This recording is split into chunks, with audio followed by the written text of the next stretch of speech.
Welcome, everyone. I am Dorie Clark here with Newsweek for our weekly interview show, Better. I am so pleased that today we have the opportunity to be speaking with Stephen Kotler, author of the new book, The Art of Impossible. Stephen, so glad to have you here. Dorie, it's fun to be with you.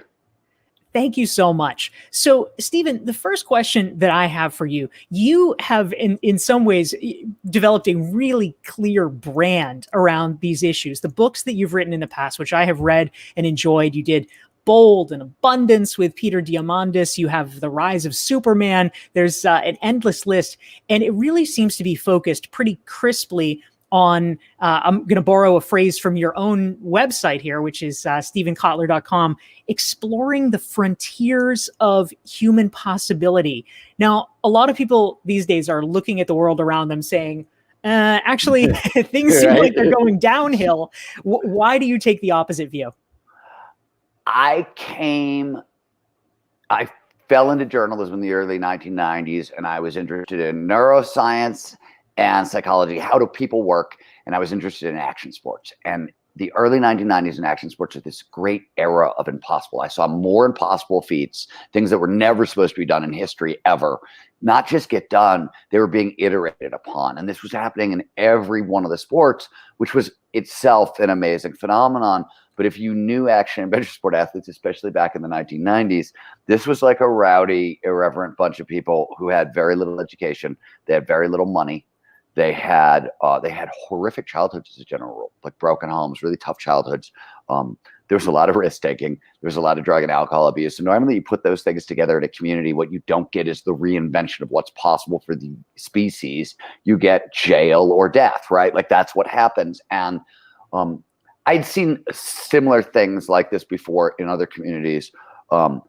But it really caught my attention because it's when people are doing things that were not supposed to ever happen in history on a routine basis. And it was these people, you're like, okay, one, something's wrong with our definition of impossible. Two, maybe this stuff is easier for everybody, right? Maybe I was very interested in the idea that there might be a formula of some kind that, united all these athletes from different sports. And I took this question of what does it take to do the impossible into every domain imaginable. I took it into sports, of course, but science and technology and business and art and culture. And wrote books about what I discovered. So Abundance, which seems to be about a book about technology, it's actually a book about people taking on impossible global challenges, hunger, energy scarcity, poverty, stuff that 10, 20 years ago was the sole problems of like a big corporation and government. So the human beings are pulling this stuff off. And I wanted to know why.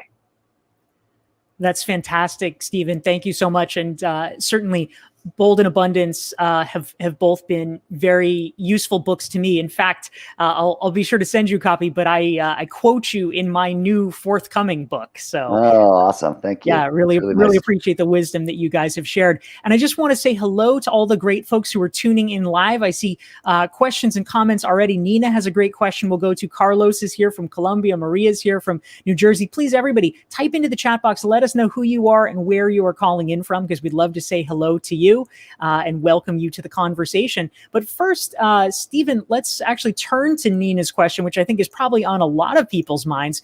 The Art of Impossible, at its core, it's a playbook about helping people achieve peak performance. Nina wants to know, what have you got for us here? She says, yeah. So Nina, it's right. We're in the pandemic. I want to perform my best. Holy crap! What do I do?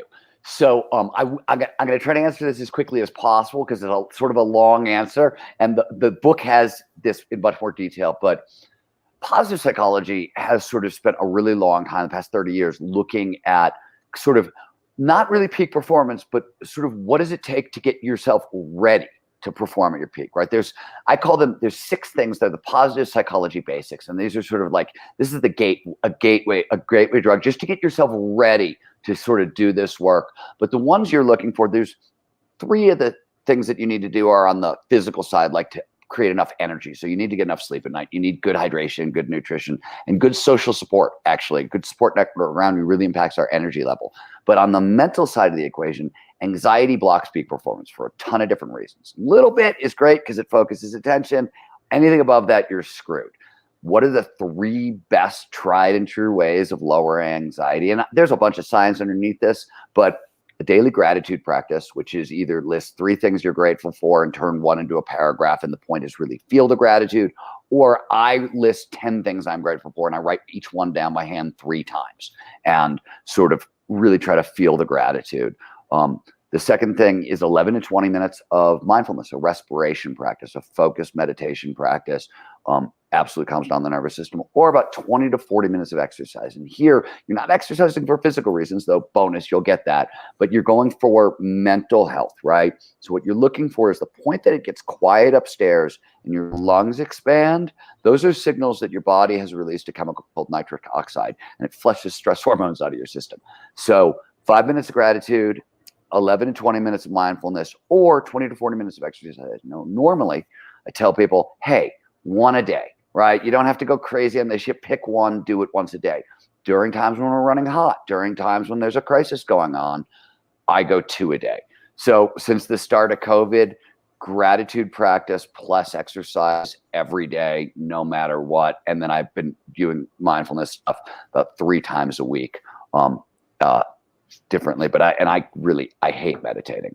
It's my least favorite of the tools and techniques. I've meditated for 25 years, so it's not that I don't do it. It's just, I still don't like it. I feel you. Thank you for that advice, Stephen. That's fantastic. And I just want to say hi to the great folks who are tuning in. We've got Darren from Nashville, Zhao Yu and her friend Tham from Toronto, Tim from Calgary, Marianne's here in Savannah, Borut from Slovenia, Lena from Copenhagen. We have Christina from the nation of Georgia, Dietrich from Belgium, Jeannie from Oregon, Kathleen wow, there's too many people. I'm like even losing track. Diane from Cleveland. We have Johanna from Bogota, Mercedes from Miami. We're so happy to have all of you guys here. Please feel free to type your questions for Stephen into the chat box because we want to hear what's on your mind. And Stephen, something that I am curious about, in addition to the great books that you write, and you are a very prolific author, you are the executive director of something called the Flow Research Collective. Can you tell us a little bit more? What is that and what does it do? Great question. So first off, shout out to Cleveland, go Browns. Okay, now that that's over, whenever the impossible becomes possible, you see a bunch of different things, but one thing that is always present is essentially the state of consciousness known to researchers flow. You may talk about flow as being in the zone or runner's high. If you play basketball, it's being unconscious. Stand-up comics will sometimes call it the forever box. The lingo is endless. There's whole dictionaries of action sport terms for this stuff as well. Flow it's a scientific term. It's technically defined as an optimal state of consciousness where we feel our best and we perform our best. More specifically, it's any of those moments of rapt attention and total absorption. We get so focused on the task at hand, everything else just seems to disappear. Action and awareness are going to start to merge. Your sense of self-consciousness, that's going to diminish. We'll get quiet upstairs. Time is going to pass strangely. Usually it speeds up and 5 hours go by in like 5 minutes, right? You're so engrossed and you just lost track of time. And throughout, all aspects of performance, both mental and physical, go through the roof. So flow is essentially how evolution shaped human beings to perform at their best. Flow is universal. This is one of the most well-established facts in flow science. And flow science is very old. It dates back to like 1870. So there's a lot of work that's been done. And we know flow is universal. It shows up in anyone, anywhere, provided certain initial conditions are met. So everybody listening to this can get into flow. So when I say, things like human beings are capable of much more than they know. That's something I learned on 30 years of peak performance. One of the reasons is because we are all capable of tapping into flow. And what we do with the Flow Research Collective is we study, primarily focused on flow, but in general, the neurobiology of peak human performance. So what's going on in the brain and the body when we're performing at our best? We're always seeing flow as part of the equation. We're seeing other things. We're a research organization. We work with scientists at UCLA and Stanford, Imperial College London, places like that. And we're also a training organization. We take the science, we take what we're learning, we use it to train everybody from kind of members of the U.S. Special Forces and professional athletes to kind of CEOs of Fortune 100 companies, all the way to like insurance brokers from Indiana and, soccer moms from Iowa. Everybody, we train everybody. And because the work we're doing is sort of based on biology, right? We're taking things back down to the kind of foundation of neurobiology that's shared by everybody. Our trainings tend to work for everybody. Yeah, that's fascinating. Thank you for sharing that, Stephen. And I see some new friends have tuned in. We have Siri Amrit from Vancouver. We've got Mohsin from Morocco, Alexandra from Bulgaria, Jessica from Boston, Skip from Kansas. We love having all of you guys, and please feel free to ask your questions for Stephen into the chat box.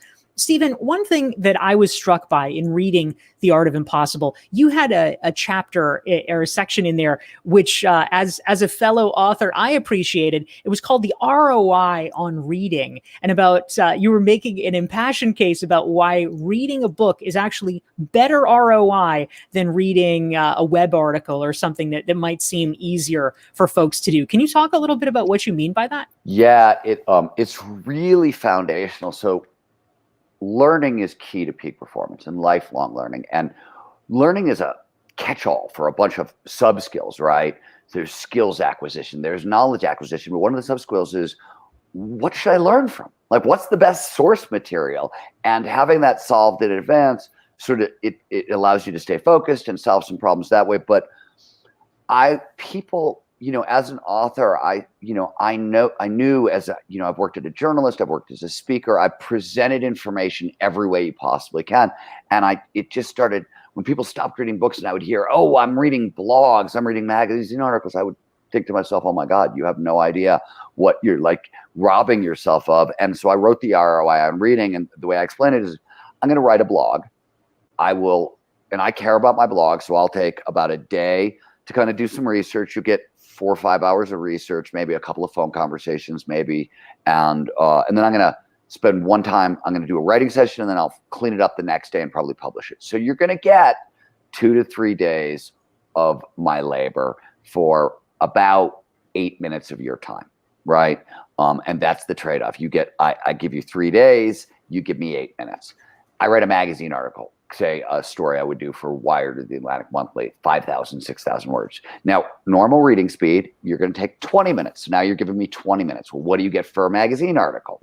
Well, if I was writing for Wired, sometimes we would get up to a year of reporting, but let's just say on average, you got a month of prep time before I pitch the story, 3 months of reporting on the story, probably another 3 months of editing time, and you would get my brain power plus my editors, plus the editor-in-chief, plus a fact checker, some other people would weigh in, right? So you give me 20 minutes and suddenly you're getting 6, 7 months. But a book, Rise of Superman, takes average person about 6 hours to read Rise of Superman. It took me 15 years to do the research.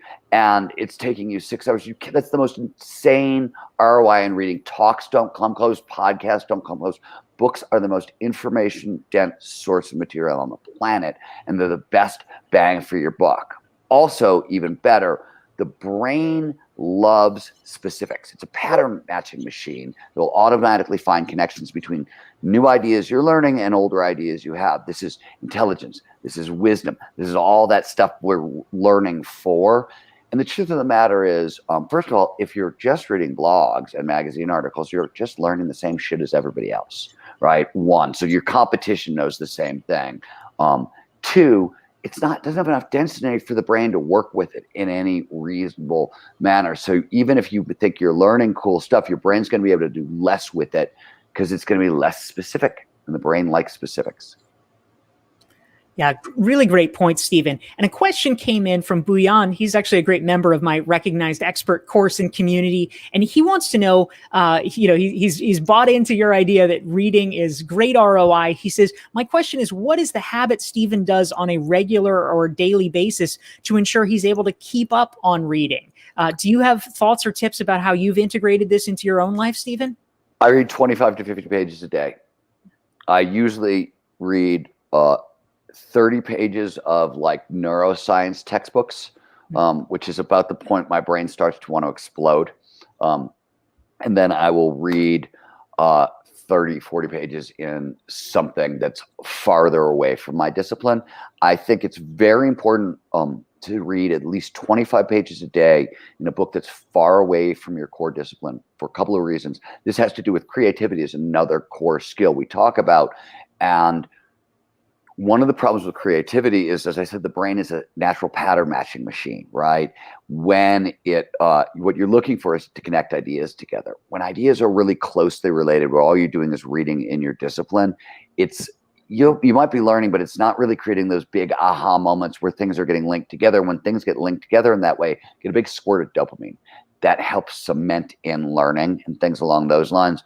So in the modern world, we tend to specialize. This is one of the reasons creativity tends to die over time, because we specialize and there's not enough gap between the stuff we're learning and the older stuff we know to create kind of those big bursts of dopamine. And dopamine does a bunch of stuff in the brain, drives focus. It also enhances pattern recognition. So once we get it flowing in our system, that first connection is going to lead to more connections and more connections. And this is really going to amplify learning.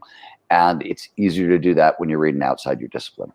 So 25 pages, 30 pages a day, inside my discipline, 25. And the second ones, I usually tend to read during an active recovery protocol at the end of my day. So I like to stack habits. I like things that nestle into each other. Active recovery is a big part of peak performance. So that's saunas, Epsom salt baths, restorative yoga, that sort of stuff, long walks in the woods. I do a lot of Epsom salt baths, saunas, and I read in there so I can stack my practices together and save time. Love that. That's really useful. Thank you for that. And I'll just give a reminder to folks who are tuning in. If you're enjoying this conversation with Stephen, please hit the like button, please hit the share button so that your colleagues and friends can benefit from his insights as well. And if you'd like to make sure that you never miss a weekly conversation that we're having every Thursday, 12 Eastern, 9 Pacific, on the Newsweek LinkedIn channel, just make sure to subscribe to my LinkedIn newsletter. You can go to dorieclark.com/LinkedIn, hit the subscribe button, and you will get weekly reminders about our conversations with great thinkers. So I see, Stephen, that some questions have come in. Several people, Nazira, Maria, and Amit are all interested in a question. They want to know about audiobooks. Can you get the same benefits? Is it just as good to be listening, or do you need to be reading it physically? Yeah, this is a really interesting question. The answer is we don't know. And the reason we don't know is there are some people who prefer audio learning to visual learning. Books is a form of visual learning, right? You're looking at the letters, looking at the words. What I tend to think personally is the problem with audio learning is you're keeping up with the narrator. So there's not space for you to come up with your own ideas, right? So you're never going to be bouncing off what the narrator is saying into your own ideas because you're going to lose your place. So some of it depends on what you read for, but I talked a second ago about how those aha moments of where your curiosity kind of really gets fired up. You learn something, it connects to something else, and you sort of get pulled out of the book for 50 seconds and think about this. That's what I read for. Those experiences are what I read for, because the easiest way to learn a subject is to follow your curiosity through a subject. And those are the aha moments, right? That's my curiosity. In fact, those are the only things I actually tend to take notes on. And I talk about this a lot in our Impossible. So I'm not saying you can't get benefit from the audiobooks. And if you're really, really audio prevalent, maybe they work. I might try like pausing them as you're like at the end of a chapter, just to think about stuff, to maybe artificially try to kindle those aha moments to reinforce memory. We don't know is the real answer tonight, so I don't have good research. This is just one dude's opinion and I'm thinking out loud, but this is what I think. Makes sense to me. Thank you. I think that's really useful. And I see actually, Stephen, that a couple of folks, Johanna and then Siri Amrit, also are curious about a similar topic. So I'll put this up on screen. If you're wanting to get into the flow state, are there particular things that you can do, specific habits or a way to it's a great question. Yeah. So there's no 3 things you can do Monday morning. Like that's nonsense. We're not going to have that conversation. But here's the answer. It was remarkably trainable. So there are flow states have triggers. These are preconditions that lead to more flow. The easiest way to think about this scientifically is flow follows focus. It only shows up when a law of retention is in the right here, the right now, and the task at hand. That's what all these triggers do. They help drive attention into the present moment. They do it one of three different ways. They either drive dopamine or norepinephrine. These are focusing chemicals, performance enhancing chemicals, reward chemicals. Basically, when they're in our system, we pay more attention to the thing that's in front of us, or they lower cognitive load, which is all the crap you're thinking about at any one time. And if I lower cognitive load, I free up energy that tends to get repurposed for focus and attention. That's what the triggers do. 10 of them that will work for group flow, so a shared collective flow state. This is a great brainstorming session or a fourth quarter coming back in football. It's a team performing its best. When there are 12 triggers that lead to individual flow. These are your toolkit. You want more flow in your life. These are the things you reach for. I will also tell you, if you go to www.flowblocker.com, so there are also really standard things that stand between most people and more flow. And we just got sick of talking about it. We built a diagnostic. So there's 6 major things that tend to stand between people and more flow. Built a diagnostic. Take the diagnostic at flowblocker.com. It will help you analyze what's standing between you and more flow. And it's filled with action steps that you can take to get rid of it. So the flow triggers are your toolkit. The Art of Impossible is a new book. It is the best place I can think of. It's the only place I can think of where that information of how to really utilize the flow triggers is laid down. But I will tell you, just so you have an understanding of this, we've gotten very good at this. The field, not me, Stephen Kotler, the field has gotten better at training flow using the neuroscience. Training from psychology was very, very difficult. The hit rate was lousy. So people tried to train flow from the psychology back in the 90s, early thousands, and it didn't work super well. We, working with the neurobiology, we test everybody using the same basic psychometric instruments the psychologists use pre and post training. And we see on average about a 70% boost in flow. That's with an 8-week training. And so this stuff is really trainable. That's really interesting. It's great to know that flow, there are things we can do. We're reaching for. There's just stuff we can do. Yeah, fantastic, Stephen. Thank you so much. And I see great questions and comments coming in. If you're tuning in late, please feel free, type into the chat box. Let us know where you're coming from. Say hi to us. In the meantime, Stephen, I wanted to ask about something that you mentioned in the book. You speak about the importance of cultivating what you call gap-driven hunches. What does that mean, and why is that an important thing to do? Interesting. So this is again in the section on knowledge learning, right? And it's about developing expertise in about a subject and how to start getting comfortable with like, how do you know you've got any level of expertise, right? Like as you're trying to kind of move up, and different physical skills is different if you're trying to learn a language or stuff like that. But if you're trying to learn neuroscience, you're trying to, something like that. One of the things that you get to a certain point where you start to realize that there are edges to the knowledge base, right? Like, oh wow, like right, if you're talking about neuroscience right now, on one end of neuroscience, the upper end, where things come off the rails and we go, okay, we don't know any more than this, is sort of, we're starting to understand network level interactions in the brain and how networks drive behavior. And but that's sort of the upper edge, and the lower edge is sort of at the molecular level. We know, for example, that there are epigenetic phenomenon that can cause neurochemical receptors to grow or die off, which changes a lot about how you'll behave. But that's sort of the edge of our knowledge. We don't quite really know what they mean yet or how it works yet. We're just so you're going to find those things as you're learning a subject. You're going to start to go, oh, wow, here's the edge. And I've got really weird questions about what's past that edge. And it seems like it's starting to bump into other disciplines, right? Those questions are really that's a sign that, oh, wow, I'm learning the material. I know where the boundaries lines are. I'm not saying that there's not good information beyond those boundary lines. But if you're going to go beyond the boundary lines, first of all, you want to know they exist, right? You want to know this is sort of the edge of the crazy. And once you step beyond, respected people are going to start to think this is into the realm of the crazy. I'm not saying don't go there. I'm saying understand why you're going there and where it is and that it exists, and have think about it. But in those spots between domains, just like in business, right? If you get between two markets come together in an unusual way, you often have a great idea for a new company. The same thing tends to be with any expertise. Once you're starting to get to once the questions are emerging that are like from between these disciplines, you can start to have a little more confidence that you're really starting to understand the subject. Really interesting, Stephen. Thank you so much.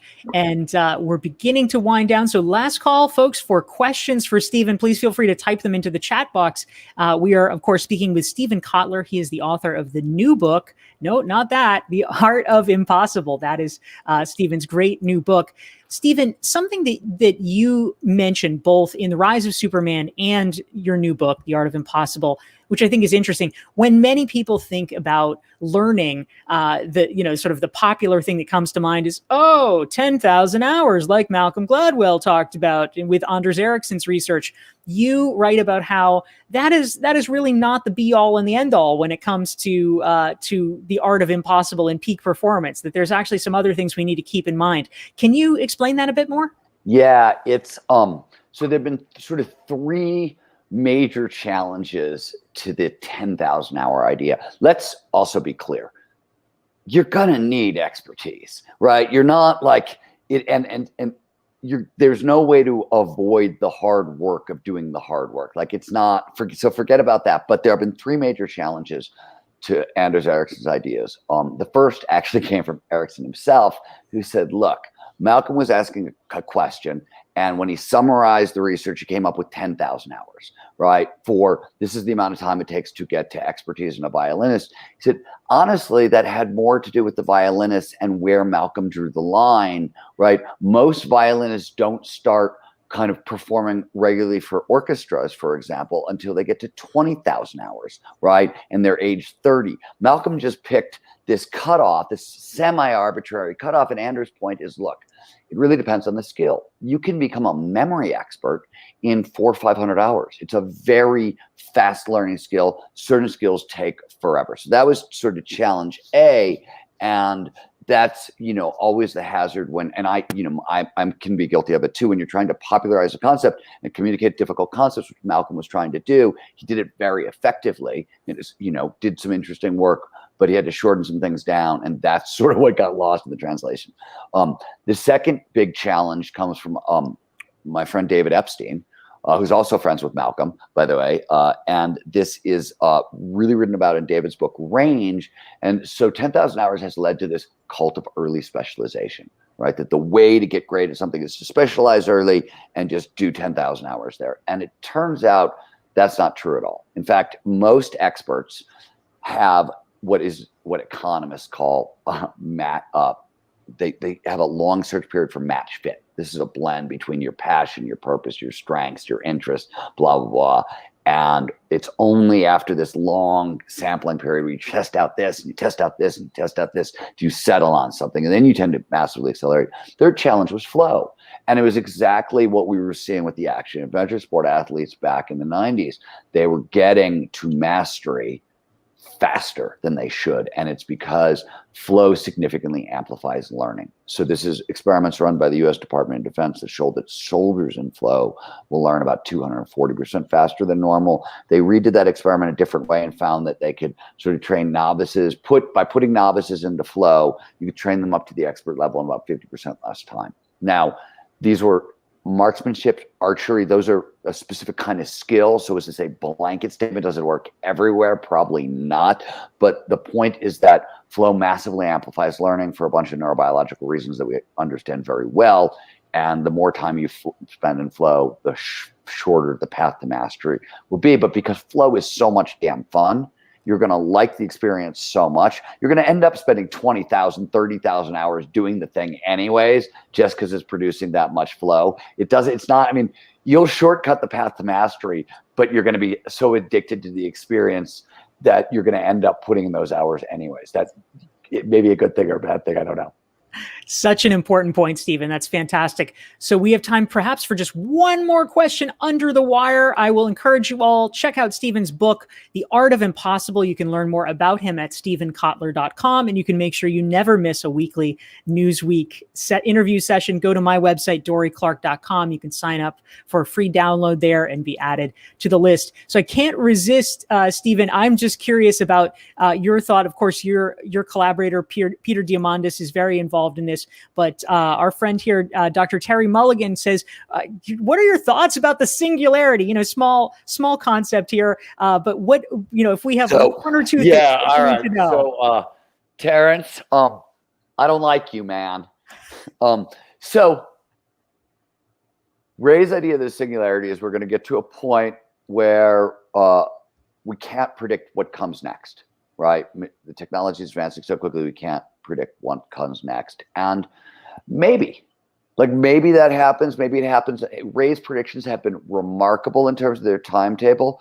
I don't think a lot about it. I think there's a bunch of other singularities that are coming a lot quicker, that are much more interesting or troublesome or whatever. And I'm not convinced that there's a time horizon that we don't get to see beyond. I'm convinced that there's a time horizon we can't see beyond from where we presently are, right? And I'm not trying to disagree with Ray. He's freaking brilliant. I mean, one of the smartest guys on the planet without a doubt. But Ray's predictions are also based on consciousness and strong AI and certain ideas around how AI becomes conscious that I don't agree with, that they're different. The neuroscience doesn't. I think the neuroscience works different than Ray thinks the neuroscience works. I think, and we haven't. There's a debate here. And if I were you, I would bet on Ray more than I'd bet on me in this particular topic. Maybe with human performance, you might want to bet on me a little bit more. But when it comes to this stuff, I bet on Ray.